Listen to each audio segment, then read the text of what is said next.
Princess, welcome back to my channel. It's your girl Nkechi. So in today's video, I decided to jump on this quick video to inform you that I did a live. I'm not used to doing YouTube live. I'm still learning. I'm still trying to figure out my way around this. At times I might record with my cell phone instead of my camera. I do have a more advanced camera that I'm still trying to figure out to use when I do my YouTube videos. But at the meantime, I still want to get content out to you guys. So I did a live, my third live. I think if you guys go watch some of those videos, excuse it. It's not put together because I didn't know what I was doing, but I needed to start doing live so that way I can learn. And at the same time, I wanted to get to talk to you guys. I wanted to do a study with me to motivate people to start studying, because a lot of people are not taking their exams, or you're taking much longer than you need to sit for your exams. So comment down below and let me know what's your delay. I know I posted a video on this, but what is your particular delay in not taking your exam? I did a live for my study. I'm trying to study up for an exam that I do plan to take whenever, but also other people. I wanted to encourage others to study. So we wanted to do like a live session. So those who want to study can study. It's a late evening type of study with me. So back to the main reason of this video, I wanted to do a study with me. I did shoot a study with me and it didn't go as planned. So I do have a study with me that I recently posted that is going to be about an hour plus long.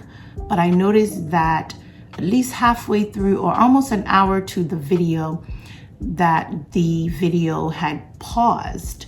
And this is a live session, so I decided to still post it because I wanted to show you guys how I go about studying.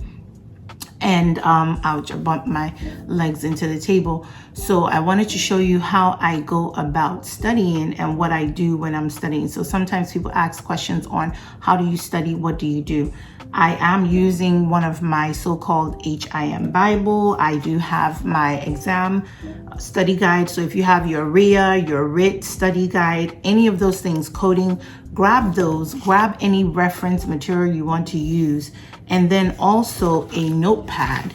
I always like to have a notepad. I take some notes just for transparency so you guys can see that. These notes are things that I took for Domain 5. I started working on Domain 5. I sometimes will do my studying based on Domain 1, 2, 3, 4, 5, but sometimes I will skip around just to kind of mix things up. It doesn't have to be from 1, 2, and then the next level down. So I was doing Domain 5 today, focusing on that. And I apologize for the live recording. I'm still going to post it. So y'all should go comment, support me, like it, share it.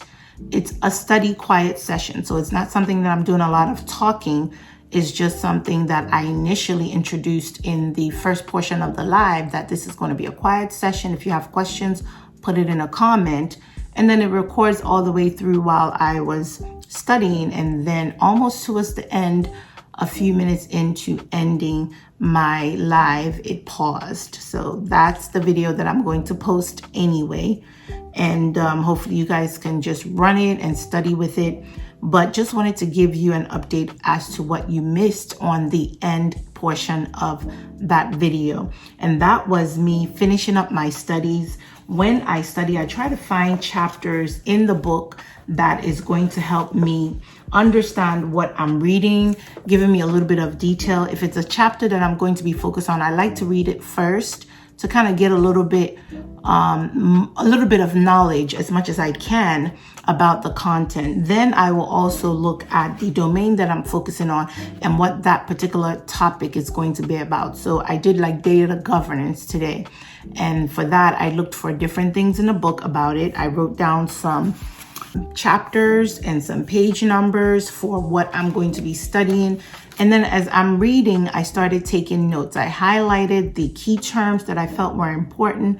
I also highlighted some of the notes that I want to remember. So I'm going to read off some of my notes in here. I had things like master patient index. You want to know that that came out on most of the RIA, and the RIT exam is going to be out there. it's standard across the board. Master Patient Index, you need to know what it is, the who, what, when, where, why. Knowing things like data governance, how it's used, the interchangeable of terms sometimes happens between data governance, data information. And then I had things like, how are these things used in our healthcare industry? They can be informative. You cannot get knowledge without having some sort of information with it. So I started writing different notes. I'm just going to read my notes so I don't confuse you guys. I had the way, the method, data, information are governed would be different. So depending on when you're talking about data and you're talking about information, the way we govern them could be different. Then I had things like defining what data governance is. Who, what, when, where, why, guys. That is like my staple. You need to know who, what, when, where, why. Why was it developed? How are they using it? Who did whatever they did with it? Why is it being used? That helps you get a better understanding when you are studying. The next thing is, how did data governance emerge? They had dates in the book. They had how it came about.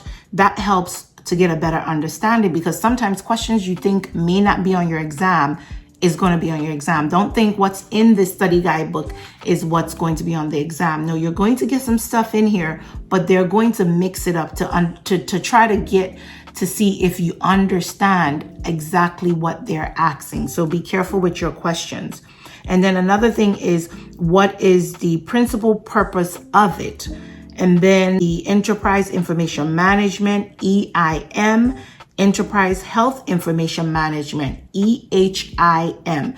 Just that different terms right there, even though they're kind of intertwined with each other, there's something that is missing. There's the EIM, then there's the EHIM. One has health in it, and the other one just has the Enterprise Information Management. So defining those two and knowing the differentiation, you might want to know that and not just studying the term or the definition of it.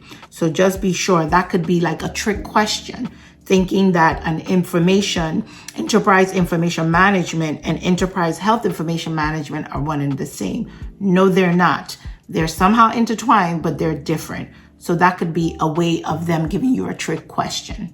Just saying. So the other thing is data architecture management. Metadata was another thing that I had in here, which I had AKA data about data. So that's another way to look at it. If somebody said, hey, data about data, and using that in a term, you need to know that it's metadata. So just think about those things. What are the types of metadata? What is data security? What is data security management? There's a difference. Data security is data security. But when you now include the word management in there, there is a differentiation. So you really want to understand it, but also if something else is added to it, why are they doing that? What does that mean? Because that can change the scope of your question and become a trick question, and that's going to mess you up for your exam. After my note taking that I did, I went ahead and tested myself. So what I did was I went through the domains in here, my domain 5, and I would go in and put a tiny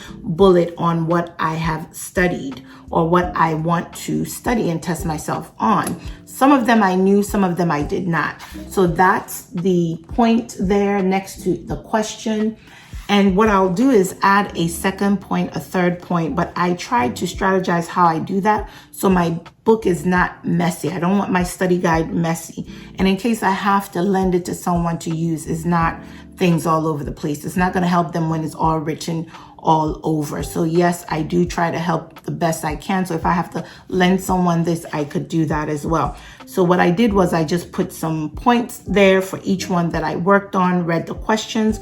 Once in a while, I will mark the important things, highlight it if I need to, but not too much going on in my study guidebook. So I did go in and test myself just for transparency. You guys can see right here. These are the questions. I did 12 questions. I had 2 that I was unsure of, so I just left those alone and I put review and study. So spend more time reviewing and studying these questions. And 1 was a repeat. But out of the 12 that I did get 10 correct. And I'm going to show you guys again. You could see over here, I had 10 and 12 in here. So out of the 12, I got 10 correct. So I'm excited about that because knowledge is power, and trying to figure out ways to study is important because that's going to help you out a lot. Some of the questions were easy, but some of them were not as easy as I thought. Like data dictionary, I'll know things about that. Master patient index was also a question that was asked. Being able to know what the integrity was, data quality, data granularity, login functions. For this question, it said, assuring that data have been accessed or modified only by the authorized to do so is a function of what? And I had data integrity. So this was the correct question. And so there were different questions, things about overlapping, overlaying. You want to know that. That's something that I know a lot of people have talked about that came out on their exam. Remember, these exams might not repeat themselves, but you want to know those primary key terms: overlap, overlay. When you overlay something, you're doing some sort of demographic change on a patient's information, and that is you taking that name and you're updating it to something else. We call that an overlay. So different questions for the domains, and I'm happy that I at least got 10 of them right, which puts me in a B-ish range, but I'm happy about that. So guys, I just wanted to share this with you all because I know that my live didn't go as planned, and I wanted you all to see what I did towards the end of the video, and that was going through my study guide book and then going through to answer questions, making note. I'm going to keep this note for myself, and then I'm going to go back and define things in here. If I want to create some sort of guide, some sort of booklet on another spiral notebook, I can put domain 5 and keep putting my notes in there and then create questions from them, use it to practice.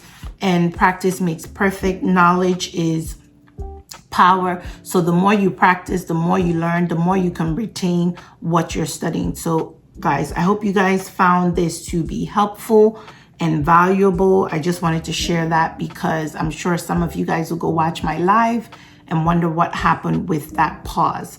Again, I'm going to post it regardless.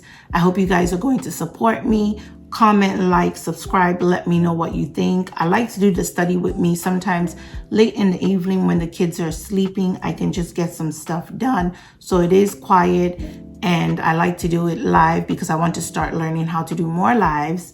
And I think it's nice. I will be doing some more lives with questions and like a Q&A session. Let me know if you want me to do that.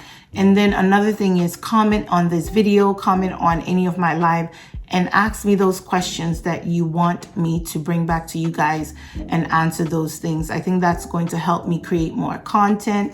And as always, thank you for all your support. And I really do appreciate it. And I'll see you guys on the next one.